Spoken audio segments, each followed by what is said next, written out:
compléter ce que vient de dire Valérie Fourniron et rappeler quelques chiffres extrêmement importants. Le budget des sports dans ce pays, c'est 665 millions d'euros, dont 210 millions de crédits extra-budgétaires provenant effectivement du CNDS.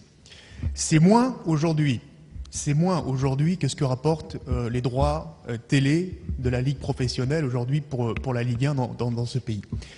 C'est à peine moins que ce qu'est aujourd'hui le chiffre d'affaires du marché français des jeux d'argent en ligne, généré à la fois par la Française des Jeux et par le PMU. Donc c'est pour resituer quand même l'ordre de grandeur.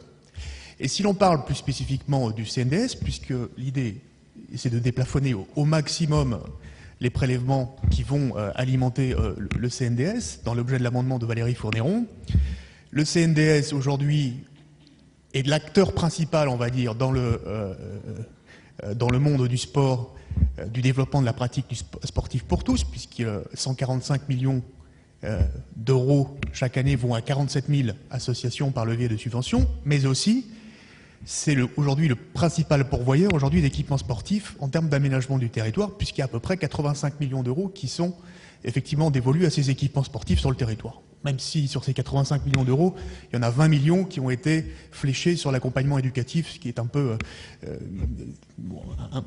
contestable. Donc je veux dire, aujourd'hui, Monsieur Lamour, on sait qu'on a des besoins en termes d'équipements sportifs qui sont cruciaux.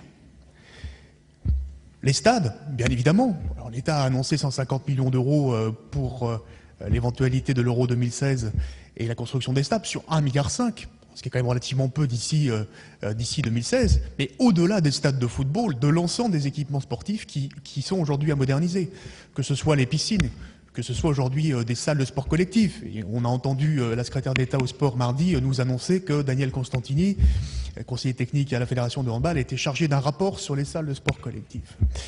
Et au-delà de ça, des dojos et aujourd'hui des complexes sportifs qu'il faut moderniser partout sur le territoire. Or, on est précisément dans une période où le gouvernement avait l'opportunité de lancer un certain nombre de chantiers en termes d'équipements sportifs et ne l'a pas fait. Je pense au crédit qu'il n'y a pas eu dans le cadre du plan de relance. Pourtant, c'était quand même tout à fait justifié. Je ne sais pas ce que seront les débats autour du grand emprunt national, mais je ne pense pas que des crédits du grand emprunt national soient forcément fléchés sur les équipements sportifs.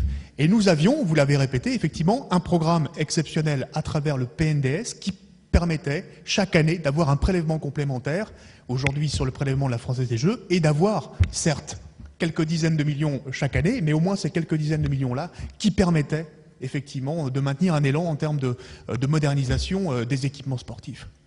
Donc c'est ça qu'il faut aujourd'hui, dont nous allons parler ce matin. C'est comment on fait que les ressources du CNDS et derrière le développement des équipements sportifs soient le plus élevées possible à travers ces prélèvements-là, à travers des prélèvements complémentaires. Et donc c'est toute aujourd'hui la justification de l'amendement de Valérie Fourniron qui permet de déplafonner le prélèvement concernant les paris en ligne. Merci, monsieur.